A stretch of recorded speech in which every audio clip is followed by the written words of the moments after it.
ಬಳ್ಳಾರಿ ಬಿಸಿಲ್ನಾಡು ಗಣಿನಾಡು ಅಂತಾನೆ ಫೇಮಸ್. ಆದರೆ ಜನವರಿ 1ರ ರಾತ್ರಿ ಅಲ್ಲಿ ಬಿಸಿಲ ಧಗೆ ಇರಲಿಲ್ಲ. ಬದಲಿಗೆ ಕಂಡಿದ್ದು ನೆತ್ತರು, ಕೇಳಿಸಿದ್ದು ಗುಂಡಿನ ಶಬ್ದ.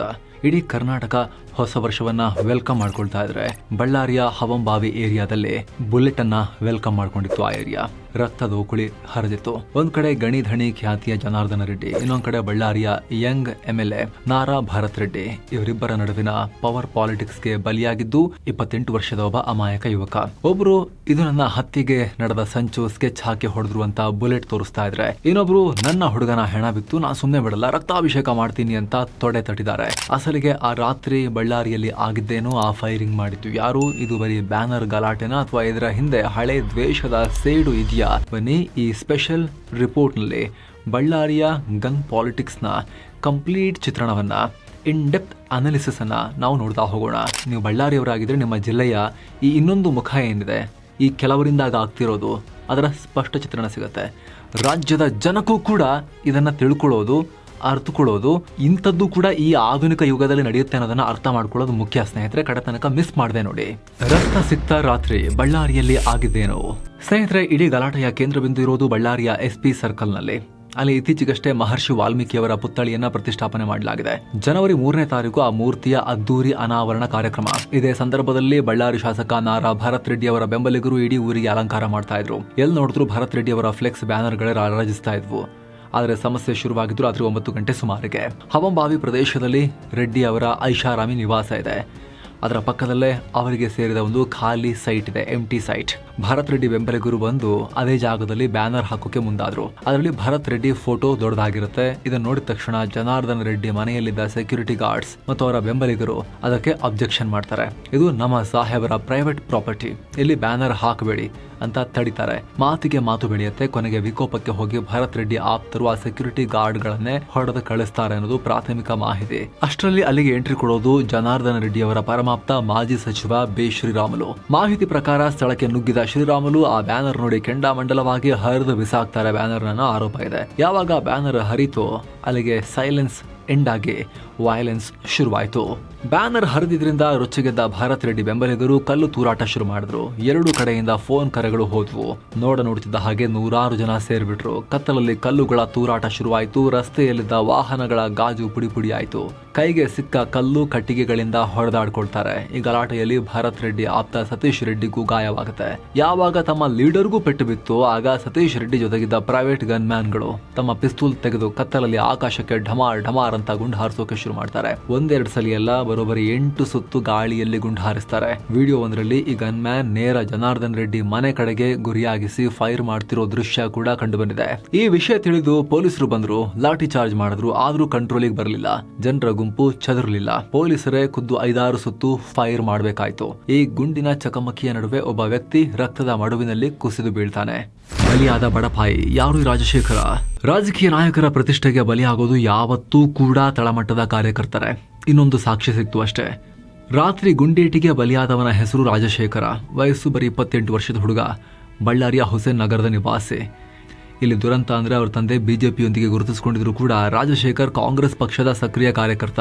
ಶಾಸಕ ಭಾರತ್ ರೆಡ್ಡಿ ಅವರ ಕಟ್ಟಾಭಿಮಾನಿ. ಬ್ಯಾನರ್ ಕಟ್ಟೋಕೆ ಅಂತ ಉತ್ಸಾಹದಿಂದ ಬಂದಿದ್ದ ಹುಡುಗ ಸ್ಟ್ರೆಚರ್ ಮೇಲೆ ಹೆಣವಾಗಿ ಹೋಗ್ತಾನೆ ಅಂತ ಯಾರೂ ಊಹೆ ಮಾಡಿರಲಿಲ್ಲ.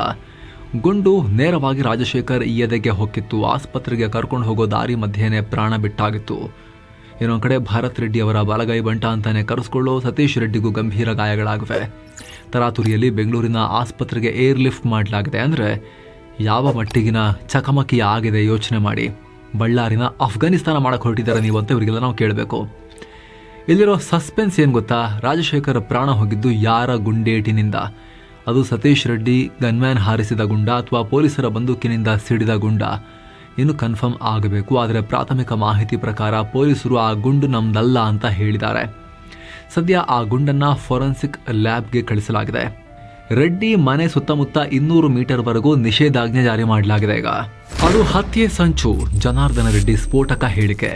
ಘಟನೆ ನಡೀತಾ ಇದ್ದ ಹಾಗೆ ಹೊರಬಂದ ಜನಾರ್ದನ ರೆಡ್ಡಿ ಇದೊಂದು ಪ್ರೀ ಪ್ಲಾನ್ ಮರ್ಡರ್ ಸ್ಕೆಚ್ ಅಂತ ಬಾಂಬ್ ಸಿಡಿಸಿದ್ದಾರೆ. ಅವರ ಕೈಯಲ್ಲಿ ಒಂದು ಬುಲೆಟ್ ಕೂಡ ಇತ್ತು. ಅವರ ಪ್ರಕಾರ ಇದು ಅಸೆಸಿನೇಷನ್ ಪ್ಲಾಟ್. ನಾನು ಗಂಗಾವತಿಯಿಂದ ಬಂದು ಕಾರ್ ಇಳಿತಾ ಇದ್ದೆ. ಅದನ್ನೇ ಕಾಯ್ತಾ ಇದ್ದ ಶಾಸಕ ಭರತ್ ರೆಡ್ಡಿ ಆಪ್ತ ಸತೀಶ್ ರೆಡ್ಡಿಯ ಗನ್ಮ್ಯಾನ್ಗಳು ನನ್ನನ್ನೇ ಟಾರ್ಗೆಟ್ ಮಾಡಿದ್ರು. ನನ್ನ ಕಾರಿನ ನಂಬರ್ ನೋಡ್ಕೊಂಡೆ ಸ್ಕೆಚ್ ಹಾಕಿದ್ರು. 4-5 ರೌಂಡ್ ಫೈರ್ ಮಾಡಿದ್ರು. ನಾನು ಕೂದಲೆಳೆ ಅಂತರದಲ್ಲಿ ಬಚಾವಾದೆ. ಬ್ಯಾನರ್ ಅನ್ನೋದು ಸುಮ್ಮನೆ ಒಂದು ಡ್ರಾಮಾ. ರಿಯಲ್ ಪ್ಲಾನ್ ಇದ್ದಿದ್ದು ನನ್ನನ್ನು ಮುಗಿಸೋದು. ಇದು ಜನಾರ್ದನ ರೆಡ್ಡಿಯ ವಾದ. ಅಂದರೆ ಬಳ್ಳಾರಿಯಲ್ಲಿ ತಮ್ಮ ಎದುರಾಳಿ ಯಾರೂ ಇಲ್ಲದಂಗೆ ಮಾಡೋಕೆ ಭರತ್ ರೆಡ್ಡಿ ಮತ್ತು ಅವರ ತಂದೆ ಸೂರ್ಯನಾರಾಯಣ ರೆಡ್ಡಿ ಪ್ಲಾನ್ ಮಾಡಿದ್ದಾರೆ ಅನ್ನೋದು ಇವರ ನೇರ ಆರೋಪ. ಬಿಡಲ್ಲ, ರಕ್ತಾಭಿಷೇಕ ಮಾಡ್ತೀವಿ, ಭರತ್ ರೆಡ್ಡಿ ಆಕ್ರೋಶ. ಇತ್ತ ತನ್ನ ಸ್ವಂತ ಕಾರ್ಯಕರ್ತ ಮೃತಪಟ್ಟಿದ್ದನ್ನ ನೋಡಿ ಶಾಸಕ ನಾರಾ ಭರತ್ ರೆಡ್ಡಿ ಹತ್ಯೆ ಆರೋಪವನ್ನ ಜನಾರ್ದನ ರೆಡ್ಡಿ ಮೇಲೆ ಹಾಕಿದ್ದಾರೆ. ನಮ್ಮ ಹುಡುಗರು ಶಾಂತಿಯುತವಾಗಿ ಬ್ಯಾನರ್ ಹಾಕ್ತಾ ಇದ್ರು. ರೆಡ್ಡಿ ಕಡೆಯವರು ಬಂದು ದೌರ್ಜನ್ಯ ಮಾಡಿ ಕಲ್ಲು ತೂರಾಟ ನಡೆಸಿ ಕಡೆಗೆ ನನ್ನ ಕಾರ್ಯಕರ್ತನನ್ನೇ ಹತ್ಯೆ ಮಾಡಿದ್ದಾರೆ. ಒಬ್ಬ ಬಡ ಕಾರ್ಯಕರ್ತನನ್ನ ಹತ್ಯೆ ಮಾಡಲಾಗಿದೆ. ನನ್ನ ಹುಡುಗ ರಾಜಶೇಖರ್ ಪ್ರಾಣ ಹೋಗಿದೆ. ಸುಮ್ಮನೆ ಬಿಡೋದಿಲ್ಲ. ರಕ್ತಾಭಿಷೇಕ ಮಾಡಿ ಆದರೂ ಸರಿ, ಅಲ್ಲಿ ವಾಲ್ಮೀಕಿ ಪ್ರತಿಮೆ ಅನಾವರಣ ಮಾಡೇ ಮಾಡ್ತೀನಿ. ಜನಾರ್ದನ ರೆಡ್ಡಿ ಅನ್ನೋ ಚಿಲ್ಲರೆ ವ್ಯಕ್ತಿಗೆ ನಾನು ಹೆದರಲ್ಲ ಅಂತ ಇವರು ಕೂಡ ಓಪನ್ ಪಾಲಿಟಿಕ್ಸ್ ಶುರು ಮಾಡಿದ್ದಾರೆ ಈ ಕೇಸ್ನಲ್ಲಿ. ಇಲ್ಲಿ ಗಮನಿಸಬೇಕಾದ ವಿಚಾರ ಅಂದರೆ ಸತ್ತಿದ್ದು ಕಾಂಗ್ರೆಸ್ ಕಾರ್ಯಕರ್ತ. ರಾಜ್ಯದಲ್ಲಿರೋದು ಕಾಂಗ್ರೆಸ್ ಸರ್ಕಾರ. ಸೊ ಪ್ರೆಷರ್ ಈಗ ಪೊಲೀಸ್ ಇಲಾಖೆ ಮೇಲಿದೆ. ರೆಡ್ಡಿ ರಾಮುಲು ಸೇರಿ 11 ಜನರ ಮೇಲೆ FIR. ಸದ್ಯಕ್ಕೆ ಬಳ್ಳಾರಿ ಪೊಲೀಸರು ಸುಮ್ಮನೆ ಕೂತಿಲ್ಲ. ಹೈ ಪ್ರೊಫೈಲ್ ಕೇಸ್ನಲ್ಲಿ ಆಕ್ಷನ್ ಶುರುವಾಗಿದೆ. ಬಳ್ಳಾರಿಯ ಬ್ರೂಸ್ ಪೇಟೆ ಪೊಲೀಸ್ ಸ್ಟೇಷನ್ನಲ್ಲಿ ದೂರು ದಾಖಲಾಗಿದೆ. ಚಾನಲ್ ಶೇಖರ್ ಅನ್ನೋರು ಕೊಟ್ಟ ದೂರಿನ ಮೇರೆಗೆ FIR ದಾಖಲಾಗಿದೆ. ಇಲ್ಲಿ A1 ಆರೋಪಿ ನಂಬರ್ 1 ಮಾಡಿರೋದು ಜನಾರ್ದನ ರೆಡ್ಡಿಯನ್ನೇ ಪೊಲೀಸರು. ಜನಾರ್ದನ ರೆಡ್ಡಿ ಅವರ ಆಪ್ತಮಿತ್ರ ಶ್ರೀರಾಮುಲು, ಸಹೋದರ ಸೋಮಶೇಖರ ರೆಡ್ಡಿ ಸೇರಿಟ್ಟು 11 ಜನರ ವಿರುದ್ಧ ಗಂಭೀರ ಸೆಕ್ಷನ್ಗಳ ಮೇಲೆ ಪೊಲೀಸರು ಕೇಸ್ ಹಾಕಿದ್ದಾರೆ. ಪೊಲೀಸರ ಪ್ರಾಥಮಿಕ ತನಿಖೆ ಪ್ರಕಾರ ಗುಂಡು ಹಾರಿದ್ದು ಖಾಸಗಿ ಬಂದೂಕಿನಿಂದ ಅನ್ನೋದು ಗೊತ್ತಾಗಿದೆ. ಆದರೆ ಆ ಗುಂಡು ಯಾರ ಗನ್ನಿಂದ ಸಿಡಿತು? ಸತೀಶ್ ರೆಡ್ಡಿಯ ಗನ್ಮ್ಯಾನ್ ಹಾರಿಸಿದ್ದ ಅಥವಾ ರೆಡ್ಡಿ ಮನೆ ಕಡೆಯಿಂದ ಏನಾದರೂ ಕೂಡ ಫೈರ್ ಆಯಿತಾ? ಇದಕ್ಕೆ ಬ್ಯಾಲಿಸ್ಟಿಕ್ ರಿಪೋರ್ಟ್ ಉತ್ತರ ಕೊಡಬೇಕು. ಜೊತೆಗಲ್ಲಿದ್ದ ಗುಂಡು, ಯಾವ ಬಂದೂಕು, ಅದರ ನಳಿಕೆ ಎಲ್ಲವನ್ನ ಮ್ಯಾಚ್ ಮಾಡಿ ನೋಡಿದಾಗ ಅವರಿಗೆ ಕ್ಲಾರಿಟಿ ಸಿಕ್ಕಿಬಿಡುತ್ತೆ. ಸದ್ಯಕ್ಕೆ ಬಳ್ಳಾರಿ SP ರಂಜಿತ್ ಬಂಡಾರು ಮತ್ತು IGP ವರ್ತಿಕಾ ಕಟಿಯಾರ್ ಇಡೀ ನಗರವನ್ನು ತಮ್ಮ ಸುಪರ್ದಿಗೆ ತಗೊಂಡಿದ್ದಾರೆ. 10 KSRP ತುಕಡಿಗಳು ಅಲ್ಲಿ ಕಾಯ್ತಾ ಇದ್ದಾವೆ. ಸೆಕ್ಷನ್ 144 ಜಾರಿಯಲ್ಲಿದೆ. ಭರತ್ ರೆಡ್ಡಿ ಮೇಲೆ CM ಗರಂ. ಇನ್ನು ಈ ಘಟನೆ ಬಗ್ಗೆ ರಾಜ್ಯ ಗೃಹ ಮಂತ್ರಿ ಜಿ ಪರಮೇಶ್ವರ್ ಮಾಹಿತಿ ಪಡ್ಕೊಂಡಿದ್ದಾರೆ. ಇತ್ತ CM ಸಿದ್ದರಾಮಯ್ಯ ಕೂಡ ಈ ಘಟನೆ ಬಗ್ಗೆ ರಾಜ್ಯ ಪೊಲೀಸ್ ಮಹಾನಿರ್ದೇಶಕ MA ಸಲೀಂ ಅವರಿಂದ ಮಾಹಿತಿ ಪಡ್ಕೊಂಡಿದ್ದಾರೆ. ತಪ್ಪಿತಸ್ಥರ ವಿರುದ್ಧ ಕಠಿಣ ಕ್ರಮ ಕೈಗೊಳ್ಳುವಂತೆ ಸೂಚನೆ ಕೊಟ್ಟಿದ್ದಾರೆ. ಯಾವುದೇ ಕಾರಣಕ್ಕೂ ಕಾನೂನು ಸುವ್ಯವಸ್ಥೆ ಹಾಳಾಗಬಾರದು, ಇಂತಹ ಘಟನೆ ಮರುಕಳಿಸಬಾರದು ಅಂತ ಸೂಚನೆ ಕೊಟ್ಟಿದ್ದಾರೆ. ಆದರೆ ಇದಕ್ಕೂ ಮೊದಲು ಭರತ್ ರೆಡ್ಡಿ CMಗೆ ಕಾಲ್ ಮಾಡೋಕೆ ಟ್ರೈ ಮಾಡಿದಾಗ CM ನಾನು ಅವನೊಂದಿಗೆ ಮಾತನಾಡಲ್ಲ ಅಂತ ಹೇಳಿದ್ದಾರೆ ಅನ್ನೋದು ವರದಿಯಾಗಿದೆ. ಕ್ಷುಲ್ಲಕ ಘಟನೆಯಿಂದ ಸರ್ಕಾರಕ್ಕೆ ಮುಜುಗರ ಈಡು ಮಾಡಿರುವುದಕ್ಕೆ ಬೇಸರ ವ್ಯಕ್ತಪಡಿಸಿದ್ದಾರೆ ಅಂತ ಹೇಳಲಾಗ್ತಿದೆ. ಬಳಿಕ ಮಾಜಿ ಸಚಿವ ನಾಗೇಂದ್ರ ಜೊತೆಗೆ ಮಾತನಾಡಿದ್ದಾರೆ ಅನ್ನೋ ಮಾಹಿತಿ. ವಿಧಾನಸೌಧದಲ್ಲಿ ಬಿತ್ತಿದ ಬೀಜ ಬಳ್ಳಾರಿಯಲ್ಲಿ ಹೆಮ್ಮರ. ಜನವರಿ 1ರ ರಾತ್ರಿ ನಡೆದ ಈ ಗೋಲಿಬಾರ್ ಏಕಾಏಕಿ ಆಗಿದ್ದಲ್ಲ. ಇದರ ಬೀಜ ಬಿತ್ತಿದ್ದು ಸರಿಯಾಗಿ 2 ವರ್ಷದ ಹಿಂದೆ, ಅಂದ್ರೆ 2023-24ರ ಸುಮಾರಿಗೆ. ಜಾಗ ನಮ್ಮ ಪವಿತ್ರ ವಿಧಾನಸೌಧ. ನಿಮಗೆ ನೆನಪಿರಬಹುದು, ಅಸೆಂಬ್ಲಿ ಸೆಷನ್ ನಡೀತಾ ಇತ್ತು. ಆಗ ತಾನೇ ಶಾಸಕರಾಗಿ ಆಯ್ಕೆಯಾಗಿದ್ದ ಭರತ್ ರೆಡ್ಡಿ ಮತ್ತು ಜನಾರ್ದನ ರೆಡ್ಡಿ ನಡುವೆ ಒಂದು ದೊಡ್ಡ ಜಟಾಪಟಿಯಾಗಿತ್ತು. ವಿಷಯ ಅಭಿವೃದ್ಧಿಗೋ ಗಣಿಗಾರಿಕೆದೋ ಆಗಿರಲಿಲ್ಲ, ಅಹಂಕಾರದಾಗಿತ್ತು. ಆಗ ಸದನದಲ್ಲೇ ಇವರಿಬ್ರು ಏಕವಚನದಲ್ಲಿ ಬೈದಾಡ್ಕೊಂಡಿದ್ರು. ಲೇ ನೀನ್ ಯಾವ ಲೆಕ್ಕ, ಬಳ್ಳಾರಿಗೆ ಬಾ ನೋಡ್ಕೋತೀನಿ ಅನ್ನೋ ರೇಂಜ್ಗೆ ಮಾತುಗಳು ಹೋಗಿದ್ವು. ಸ್ಪೀಕರ್ ಎಷ್ಟೇ ಹೇಳಿದ್ರು ಕೂಡ ಇವರ ಈಗೋ ವಾರ್ ನಿಂತಿರಲಿಲ್ಲ.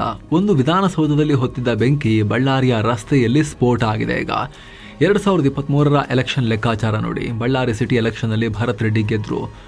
ಆದರೆ ಅಲ್ಲಿ ಸೋತಿದ್ದು ಬೇರೆ ಯಾರೂ ಅಲ್ಲ, ಜನಾರ್ದನ ರೆಡ್ಡಿಯ ಪತ್ನಿ ಅರುಣಾ ಲಕ್ಷ್ಮಿ ಮತ್ತು ಸಹೋದರ ಸೋಮಶೇಖರ್ ರೆಡ್ಡಿ.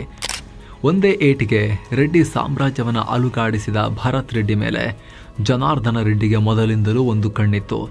ಈಗ ಸುಪ್ರೀಂ ಕೋರ್ಟ್ ಜನಾರ್ದನ ರೆಡ್ಡಿಗೆ ಬಳ್ಳಾರಿ ಪ್ರವೇಶಕ್ಕೆ ಅನುಮತಿ ಕೊಟ್ಟ ಮೇಲೆ ಭರತ್ ರೆಡ್ಡಿಗೂ ಕೂಡ ಹೊಸ ಚಾಲೆಂಜ್ ಎದುರಾಗಿತ್ತು. ಈ ಪವರ್ ಸ್ಟ್ರಗಲ್ ಈಗ ಬೀದಿಗೆ ಬಂದಿದೆ. ದಿ ರಿಪಬ್ಲಿಕ್ ಆಫ್ ಬಳ್ಳಾರಿ, ಬದಲಾಗದ ರಕ್ತ ಚರಿತ್ರೆ. ಎಸ್, ಸ್ವಲ್ಪ ಆಳಕ್ಕೆ ಹೋಗೋಣ. ಈಗ ಈ ಘಟನೆ ಏನಂತ ತೋರಿಸುತ್ತೆ ನಿಮಗೆ? ಇದು ಬರೀ 2 ಗುಂಪುಗಳ ಜಗಳ ಅಲ್ಲ, ಇದು ಬಳ್ಳಾರಿ ಪಾಲಿಟಿಕ್ಸ್ನ ಕರಾಳ ಮುಖ. ಕರ್ನಾಟಕದ ಬೇರೆ ಕಡೆ ಎಲೆಕ್ಷನ್ ಅಂದರೆ ಜನ ಸೋಲ್ತಾರೆ, ಗೆಲ್ತಾರೆ, ಆಮೇಲೆ ಬಾಯಿ ಮಾತಲ್ಲಿ ದಾಳಿ ಮಾಡ್ಕೊಳ್ತಾರೆ. ಆದರೆ ಬಳ್ಳಾರಿಯಲ್ಲಿ ಎಲೆಕ್ಷನ್ ಅಂದರೆ ಅದು ರಿಯಲ್ ಯುದ್ಧ. ಇಲ್ಲಿ ಶೂಟ್ಔಟ್, ಕೊಲೆ ಎಲ್ಲ ಯಾಕೆ ಕಾಮನ್?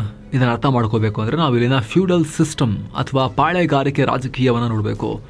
ಬಳ್ಳಾರಿಯ ಮ್ಯಾಪ್ ನೋಡಿ. ಬಳ್ಳಾರಿ ಕರ್ನಾಟಕದಲ್ಲಿದ್ರೂ ಕೂಡ ಅದರ ರಾಜಕೀಯದ ಆತ್ಮ ಇರೋದು ಆಂಧ್ರದ ರಾಯಲಸೀಮಾದಲ್ಲಿ. ಪಕ್ಕದ ಆಂಧ್ರದ ಕರ್ನೂಲ್ ಮತ್ತು ಕಡಪ ಜಿಲ್ಲೆಗಳಲ್ಲಿ ಫ್ಯಾಕ್ಷನಿಸಮ್ ಅಥವಾ ಫ್ಯಾಕ್ಷನಲಿಸಮ್ ಅನ್ನೋದು ಒಂದು ಸಂಸ್ಕೃತಿ. ಅಲ್ಲಿ ರಾಜಕೀಯ ಅಂದ್ರೆ ಕೇವಲ ಎಲೆಕ್ಷನ್ ಅಲ್ಲ, ಅದು ತಲೆಮಾರುಗಳ ದ್ವೇಷ. ನನ್ನ ತಂದೆಯನ್ನ ಕೊಂದವನನ್ನ ನಾನು ಕೊಲ್ಲಬೇಕು ಅನ್ನೋ ರಕ್ತ ಚರಿತ್ರೆ. ತಲೆಮಾರುಗಳಲ್ಲಿ ಬರೀ ಹೊಡಿ ಅಲ್ಲಿ ಸ್ಫೋಟಕ ತಯಾರಿಸೋದು ಗುಡಿಸಲು ಕೈಗಾರಿಕೆ ಎಷ್ಟೇ ಸುಲಭ. ಸೊ ಈ ಬಳ್ಳಾರಿಯ ಗಣಿದಣಿಗಳು ಕೂಡ ಆಂಧ್ರದ ಈ ಗುಂಪುಗಳೊಂದಿಗೆ ಲೀಡರ್ಗಳೊಂದಿಗೆ, ಉದಾಹರಣೆಗೆ ಪರಿಟಾಲ ರವಿ, YSR ಕುಟುಂಬಗಳೊಂದಿಗೆ, ಅವರ ಹಿಂಬಾಲಕರೊಂದಿಗೆ ನೇರ ನಂಟನ್ನ ಹೊಂದಿದ್ದವರು. ಹೀಗಾಗಿ ಬಳ್ಳಾರಿಗೆ ಕ್ರಿಮಿನಲ್ ಇಂಟೆಲಿಜೆನ್ಸ್ ಮತ್ತು ಶಾರ್ಪ್ ಶೂಟರ್ಗಳು ಆಂಧ್ರದಿಂದ ಇಂಪೋರ್ಟ್ ಆಗ್ತಾರೆ. ಈಗ ಬಳ್ಳಾರಿಯಲ್ಲಿ ಆಗಿರೋ ಫ್ರೆಶ್ ಶೂಟ್ಔಟ್ ಕೂಡ ಇದೇ ಆಮದು ಮಾಡಿಕೊಂಡ ಸಂಸ್ಕೃತಿಯ ಭಾಗ. ಆದ್ರೆ ಬೆಂಕಿಗೆ ತುಪ್ಪ ಸುರಿದಿದ್ದು 2002-2003 ಆ ಒಂದು ಘಟನೆ, ಅದೇ ಬೀಜಿಂಗ್ ಒಲಿಂಪಿಕ್ಸ್. ಚೀನಾ ದೇಶ ಒಲಿಂಪಿಕ್ಸ್ಗೆ ರೆಡಿ ಆಗೋಕೆ ಕಬ್ಬಿಣದ ಅದಿರು, ಐರನ್ ಓರ್ ಎಲ್ಲಿದ್ರು ಕೂಡ ಕೊಡಿ, ನಾವು ತಗೊಂತೀವಿ ಅಂತ ಪರ್ಚೇಸ್ ಮಾಡ್ತಾ ಇತ್ತು. ಬಳ್ಳಾರಿಯ ಮಣ್ಣಿಗೆ ಎಲ್ಲಿಲ್ಲದ ಬೇಡಿಕೆ ಬಂತು. ಆಗ ಅಂತಾರಾಷ್ಟ್ರೀಯ ಮಾರ್ಕೆಟ್ನಲ್ಲಿ ಟನ್ಗೆ ಬರೀ 200-300 ರೂಪಾಯಿ ಇದ್ದ ಅದಿರು ರಾತ್ರೋರಾತ್ರಿ 4,000ದಿಂದ 5,000 ರೂಪಾಯಿಗೆ ಏರಿಕೆಯಾಯಿತು. ಬಳ್ಳಾರಿಯ ಕೆಮ್ಮಣ್ಣು ಅಕ್ಷರಶಃ ಚಿನ್ನ ಆಯಿತು. ಅಂಕಿ ಅಂಶಗಳ ಪ್ರಕಾರ 2006ರಿಂದ 10ರ ಅವಧಿಯಲ್ಲಿ ಬಳ್ಳಾರಿಯಿಂದ ಬರೋಬ್ಬರಿ 3.04 ಕೋಟಿ ಟನ್ ಅದಿರು ಅಕ್ರಮವಾಗಿ ರಫ್ತಾಗಿದೆ. ಆಗ ಇಲ್ಲಿ ಹುಟ್ಕೊಂಡಿದ್ದೆ ಕುಖ್ಯಾತ ಝೀರೋ ರಿಸ್ಕ್ ಸಿಸ್ಟಮ್. ಇದರ ಅರ್ಥ ಸಿಂಪಲ್, ಕಪ್ಪ ಕೊಡಿ, ಬಗದು ತಗೊಂಡು ಹೋಗಿ. ಯಾರೇ ಅದಿರು ಸಾಗಿಸಬೇಕಾದ್ರೂ ಪ್ರತಿ ಟನ್ಗೆ ಇಂತಿಷ್ಟು ಹಣವನ್ನ ಗಣಿದಣಿಗಳಿಗೆ ಅಥವಾ ಪೊಲಿಟಿಕಲ್ ಬಾಸ್ಗಳಿಗೆ ಹಫ್ತಾ ಕೊಡಲೇಬೇಕು. ಹಣ ಕೊಟ್ಟರೆ ಸಾಕು, ಪೊಲೀಸರಿಂದ, ಫಾರೆಸ್ಟ್ ಆಫೀಸರಿಂದ ಅಥವಾ ಗೂಂಡಾಗಳಿಂದ ನಿಮಗೆ ಝೀರೋ ರಿಸ್ಕ್.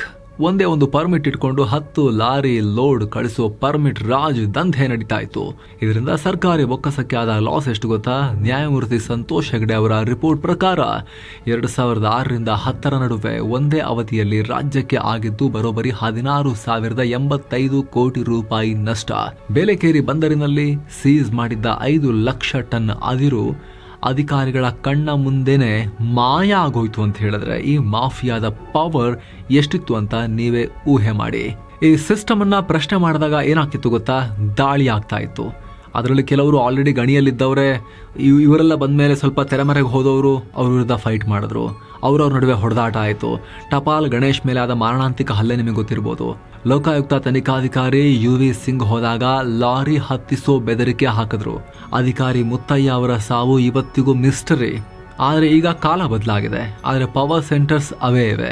ಒಂದ್ ಕಡೆ ಜನಾರ್ದನ ರೆಡ್ಡಿ ಆ್ಯಂಡ್ ಟೀಮ್, ಇನ್ನೊಂದು ಕಡೆ ವಾಲ್ಮೀಕಿ ಸಮುದಾಯದ ನಾಯಕ ಶ್ರೀರಾಮುಲು, ಕಾಂಗ್ರೆಸ್ನ ಮೈನಿಂಗ್ ಲಾರ್ಡ್ಗಳಾದ ಲಾರ್ಡ್ ಬ್ರದರ್ಸ್ ಅಂದ್ರೆ ಸಂತೋಷ್ ಮತ್ತು ಅನಿಲ್ ಲಾರ್ಡ್, ಮತ್ತು ಬಳ್ಳಾರಿ ರೂರಲ್ ಕಂಟ್ರೋಲ್ ಇಟ್ಕೊಂಡಿರೋ ನಾಗೇಂದ್ರ ಬ್ರದರ್ಸ್. ಸೊ ಫೈನಲಿ ಇಲ್ಲಿ ಬಾಟಮ್ ಲೈನ್ ಏನು? ಬಳ್ಳಾರಿಯಲ್ಲಿ ಗಣಿ ಮುಚ್ಚಿರಬಹುದು, ಆದರೆ ಮೈನಿಂಗ್ ಪ್ರಭಾವ, ಅದರ ಪಾಲಿಟಿಕ್ಸ್ ನಿಂತಿಲ್ಲ. ಮಣ್ಣು ಇರೋವರೆಗೂ ಹಣ ಇರುತ್ತೆ. ಆ ಹಣ ಇರೋವರೆಗೂ ಈ ಗನ್ ಸದ್ದು ಮಾಡ್ತಾನೆ ಇರುತ್ತೆ. ಜನವರಿ 1ರ ಶೂಟ್ಔಟ್ ಇದೇ ರಕ್ತ ಚರಿತ್ರೆಯ ಮುಂದುವರಿದ ಭಾಗ ಅಷ್ಟೇ. ದುರಂತ ಅಂದ್ರೆ ನಾಯಕರ ಈ ಈಗೋ ವಾರ್ಗೆ ಬಲಿಯಾಗೋದು ಮಾತ್ರ ರಾಜಶೇಖರ್ನಂತಹ ತಳಮಟ್ಟದ ಸಾಮಾನ್ಯ ಹುಡುಗರು, ಕಾರ್ಯಕರ್ತರು.